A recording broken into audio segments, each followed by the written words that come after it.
N number of firms वाला case, see N number of firms वाले case में what I would recommend is कि don't just put जो भी तुम्हारा आ रहा है फॉर्मूले में, जो वो फॉर्मूला है pi D minus pi C upon pi D minus pi N, right, उसमें मत डाल दो, कंडीशन फॉर्म करके फिर निकालो ताकि क्लैरिटी रहे, कुछ गड़बड़ ना हो, राइट।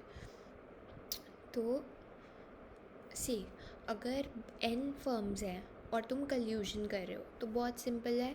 अब अगर कॉपरेशन होता है तो तुम्हारे प्रॉफिट्स जो होंगे वो कितने होंगे कॉपरेशन से, कल्यूजन से, पाई एम बाई एन जितने, क्योंकि अब एन फर्म्स में वो प्रॉफिट बट रहे हैं, है ना। सेम बर्ट्रैंड वाला ही केस है, इट्स जस्ट एन फर्म्स ना, ठीक है। तो ये लेफ़्ट साइड वाले तुम्हारे वो हो गए, राइट, कॉपरेशन के प्रॉफिट्स जो बन रहे हैं pi M by N upon 1 - delta के बराबर। राइट साइड वाले जो है उनको हम बेसिकली लिख सकते हैं प्रॉफिट फ्रॉम, ये क्या चीज़ है, पाई एम है ना यहाँ पर, तो पाई एम इज़ प्रॉफिट फ्रॉम, क्या कहते हैं, हाँ, अगर तुम डेविएट कर जाओगे तो हमने बात की कि डेविएशन से सबसे पहले तो तुम्हें प्रॉफिट्स कितने होते हैं, पाई एम जितने, राइट।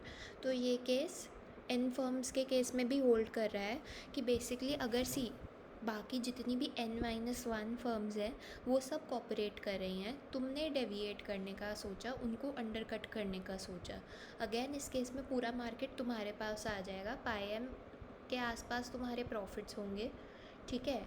लेकिन द थिंग इज़ कि सेकेंड पीरियड ऑनवर्ड्स फिर सब लोग सी चार्ज करेंगे तो profits will be zero, right. तो ये पूरा पार्ट जो है दिस बिकम्स ज़ीरो, ठीक है।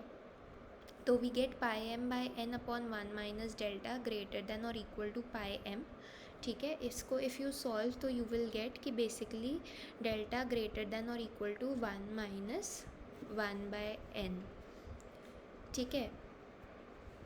तो इस तरीके से ये आया है एंड बुक में भी यही बताया हुआ है कि उस केस में जो कट ऑफ निकल के आती है वो है डेल्टा ग्रेटर देन और इक्वल टू 1 - 1/n, राइट। तो अगर हम देखें तो जैसे जैसे n बढ़ता है, n बढ़ रहा है तो क्या हो रहा है कि डेल्टा की जो वैल्यू है वो घटेगी। ये तुम डेरिवेटिव लेके देख सकते हो या आप अपने लॉजिक से भी लगा कर देख सकते हो, ठीक है। डेल्टा की वैल्यू डेल्टा की वैल्यू बढ़ेगी जैसे जैसे n बढ़ रहा है, ठीक है। एंड लॉजिक बहुत सिंपल सा ये है कि सी अगर बहुत सारी फर्म्स हो जाती है मार्केट में तो अगर तुम कल्यूजन कर रहे हो तो क्या है, कल्यूजन से तुम्हें बहुत कम प्रॉफिट मिलेगा क्योंकि बहुत सारी फर्म्स है, तो प्रॉफिट इतने सारे पार्टीज़ में डिवाइड हो रहा है कि तुम्हें बहुत ज़्यादा फ़ायदा नहीं मिल रहा है ना। तो अगर ऐसे में तुम्हें कल्यूजन को सस्टेन करना है तो तुम्हें जो डेल्टा है, जो पेशेंस का लेवल है लोगों का, बहुत हाई चाहिए होगा, राइट। तभी तो वो ऐसा सोचेंगे, तभी तो वो इतने ज़्यादा फ्यूचर ओरिएंटेड होंगे कि वो बोलेंगे कि यार पनिशमेंट मिलेगी फ्यूचर में तो छोड़ो ना, अगर अभी थोड़ा कम प्रॉफिट भी मिलता है तो I am fine with it, right. तो दैट इज़ द लॉजिक, ठीक है। तो जितनी ज़्यादा फर्म्स हो उतना कल्यूजन को सस्टेन करना हार्ड है, उतना बड़ा डेल्टा आपका आएगा, एंड दैट मीन्स कि जो डेल्टा की मिनिमम वैल्यू है that is needed to sustain collusion वो बहुत ज़्यादा आएगी। मिनिमम डेल्टा ही जो चाहिए कल्यूजन सस्टेन करने का वो ही बहुत बड़ा आएगा। एन अगर इन्फिनिटी की तरफ टेंड कर जाए तो वी सी की डेल्टा की जो वैल्यू है वो 1 आएगी। 1 is the maximum that delta can be, right.